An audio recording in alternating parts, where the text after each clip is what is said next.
Next to me, a 50-foot maple tree that came down in the storm. The neighborhood shook when it came down. That's what residents told me. And here's the real danger. The power lines. Look at this. They're everywhere. They're on the street. They're hanging from the trees. And some are so scared they're not even leaving their driveway this morning.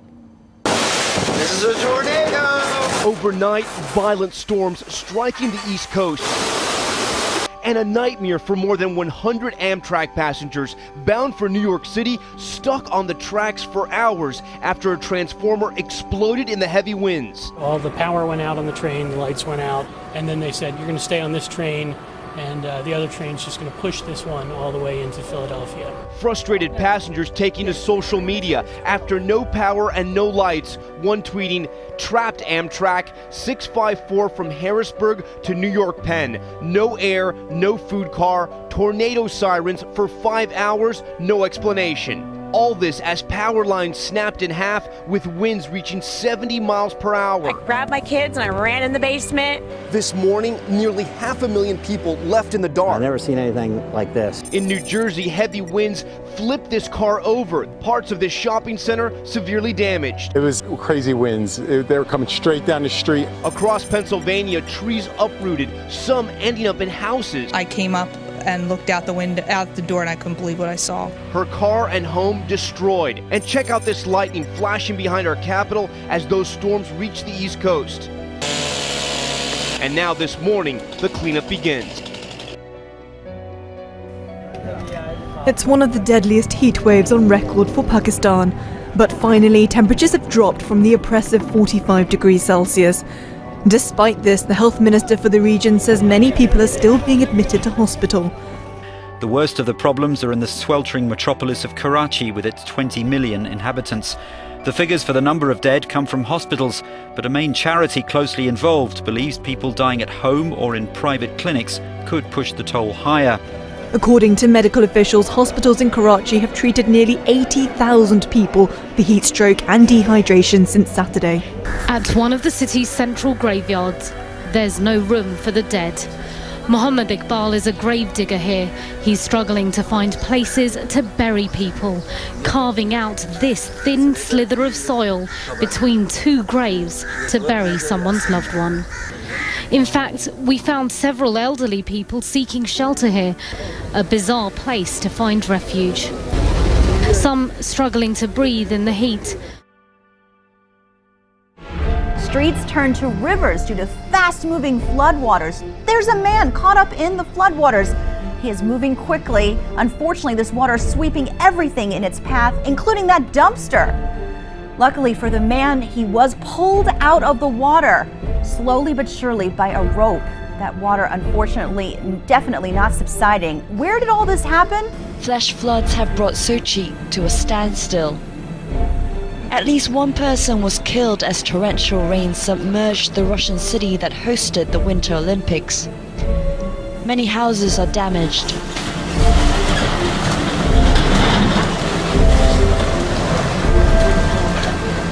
4 bridges have collapsed in northern Uttarakhand state as monsoon rains continue to wreak havoc across parts of India. Rescue missions are underway after the country was hit by what some say is the worst flooding in 90 years. More than 70 people were reported to have died in flood-related incidents. The coastal district of Amreli is the worst affected, with more than 27 inches of water in some areas. In the northern state of Uttarakhand, thousands of Hindu pilgrims have been left stranded after excessive rainfall. The floods are a reminder of the 2013 flash floods in which about 6,000 people went missing and nearly 600 died. It comes as more heavy rain is predicted to fall over the weekend.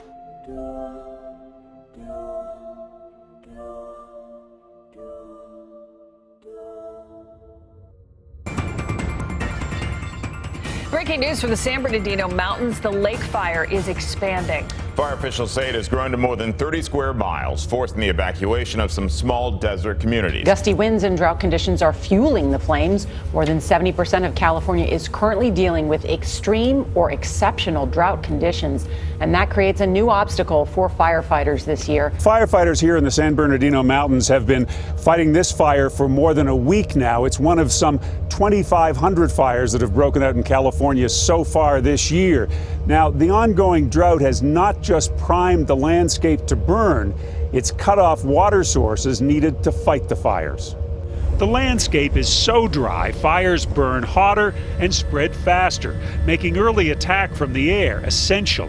But just as the drought has made the landscape flammable, it's also dried up many of the water sources firefighters depend on to do their job. You have fewer places to go for water.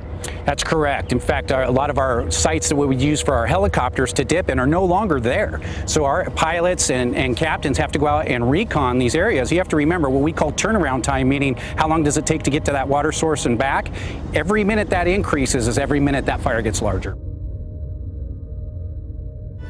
Firefighters in central Washington state are in for another long night, and thousands of homeowners have been warned they may have to evacuate.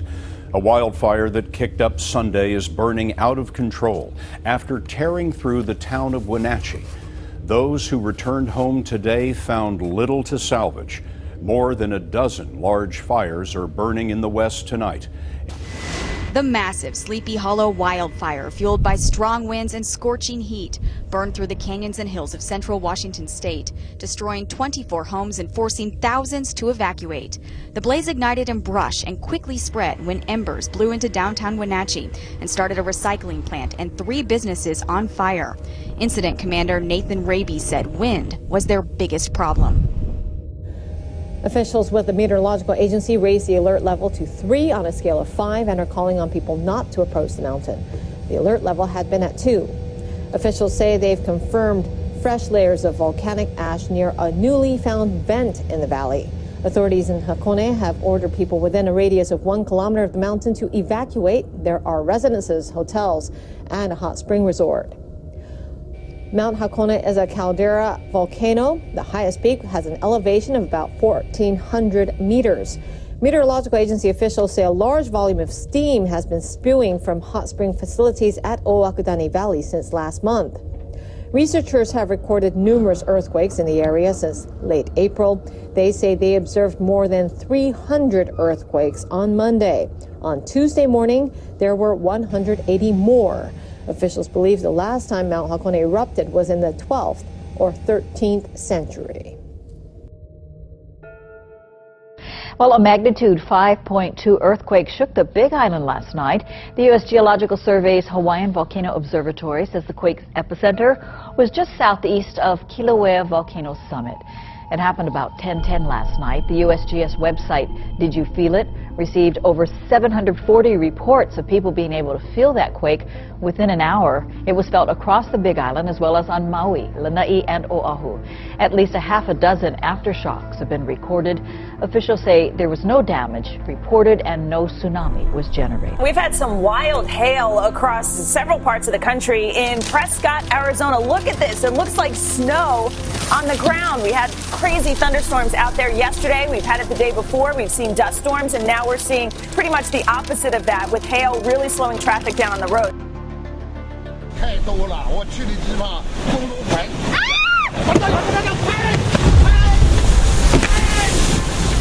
At least 8 houses have been submerged, while cattle, animals, and some houses have been swept away in the worst flash flooding to hit Waupun province, according to Village Memories. Heavy rains have been reported in several parts of the country, causing massive damage. Rains triggered landslides in North Bengal, in Assam, also in Uttarakhand. It's led to crop damage in Gujarat. Look at these pictures. A house collapsed on TV camera.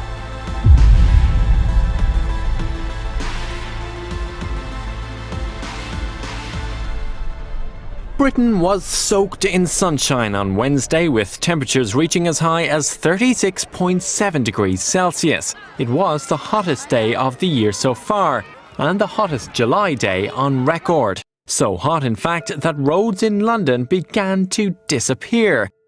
But just as we are beginning to enjoy the sunny weather, it seems Mother Nature threw a bit of a tantrum. Thunderclouds replaced blue skies in parts of Scotland and the north of England. This slow-motion video was taken in the Lancashire village of Bamber Bridge, and things soon got even worse when the skies opened and these massive hailstones fell to the ground. One Twitter user even reporting that the lumps of ice left dozens of holes in his stable roof. The 6.5 magnitude quake struck Pishan County in China's Xinjiang region on Friday, with the epicenter 10 kilometers deep. 3 people were killed and 71 others injured. The quake also damaged 12,000 houses and about 66,000 people have been evacuated.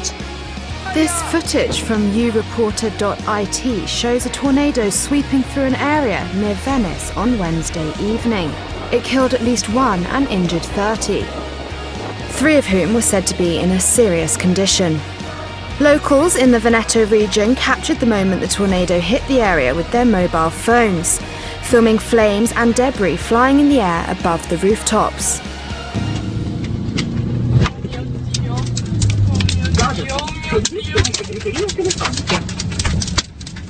No, papi, sei fermo. Riparo qua dentro. At Montreal Lake, they're fighting the fires from the air. It remains one of dozens of communities very much under threat. The fire here has already burned 15 families out of house and home. This is what has driven more than 13,000 people from their homes. Fires burning relentlessly through 400,000 acres of Saskatchewan, populated areas directly in the path of the flames. None more threatened than La Ronge.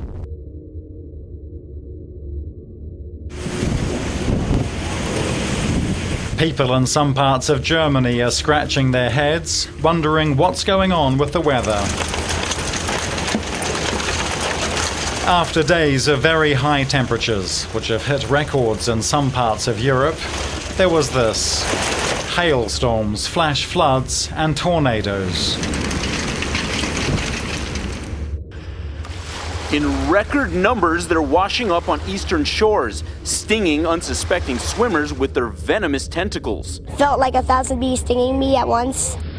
It's called the Portuguese Man o' War, and it's something 7-year-old Michael Shantz and his mother won't soon forget. He was just screaming, a lot of pain. Over the past 3 weeks, more than 30 of these jellyfish-like creatures reportedly spotted on beaches from Delaware to New York. At least 3 children reportedly stung off Long Island shores just this week. Close encounters turning painful after many beachgoers mistake them for plastic bags. Nicknamed floating death, they typically float on the surface. Their tentacles can grow up to 30 feet long, and their stingers can pack a punch even more painful than your average jellyfish. In rare cases, causing dangerous allergic reactions and even death. They can really hurt and probably kill a kid. You can put him into anaphylactic shock. Warm ocean currents and strong winds seem to be pushing these tropical water dwellers closer to eastern beaches in record numbers. But experts warn to stay away, even if they're not moving. If they're on the beach, tell the lifeguard, don't touch. They can sting even when they're dead.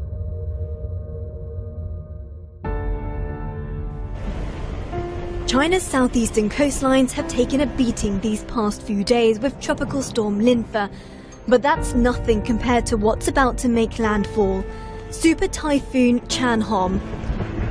Chinese authorities have evacuated more than 800,000 people from the coastal areas of Zhejiang province, south of Shanghai. The strong typhoon slammed into China, thrashing the coastline with its 90-mile-per-hour winds. Meteorologists said Chanhom was the most powerful storm to hit this part of China since 1949, when the communist government took over. The storm's heavy winds and torrential rain churned waves almost 30 feet high. On land, it knocked down trees and power lines, flooded farms, crops, even livestock. Rescuers had to use inflatable boats to ferry residents from flooded neighborhoods. Others waded through water to higher ground. more than 1 million people evacuated ahead of the storm, jamming train stations and airports in several cities. With hundreds of flights and trains canceled, some evacuees had to rest in shelters. Nearly 30,000 fishing boats returned to harbor in Zhejiang province as they braced for impact. Ash drifting from an Indonesian volcano has forced the cancellation of more than 100 flights and closed the airport on the tourist island of Bali. 4 other airports, including the international airport on neighbouring Lombok Island, were also shut late on Thursday as Mount Raung in East Java province spewed clouds of ash. We're back with what officials say may be the most dangerous eruption in decades in Mexico. A volcano has been blasting lava and ash into the air since late last week, blotting out the sky. And now there are warnings that it could explode even further out of control. Tonight, still smoldering for a 5th day, the fire volcano is the most active and dangerous in Mexico. No one killed here, but the ash is becoming a health hazard. Geologists say the activity here shows no sign of slowing down. Tonight, the volcano of fire lives up to its name.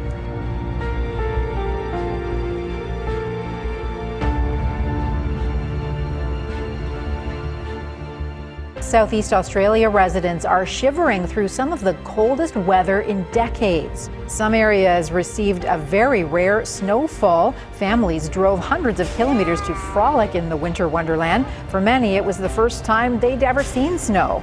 Icy conditions have forced the closure of some major roads, and severe weather warnings remain in place. And while there's been no snow for Sydney, the city is on its coldest run since 1989, with 11 nights below 8 degrees.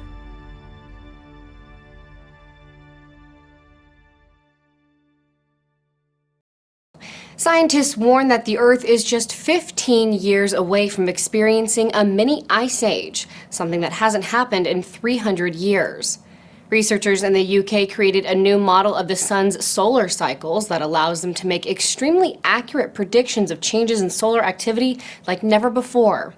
Solar cycles typically last about 11 years, and during that time the north and south magnetic poles flip.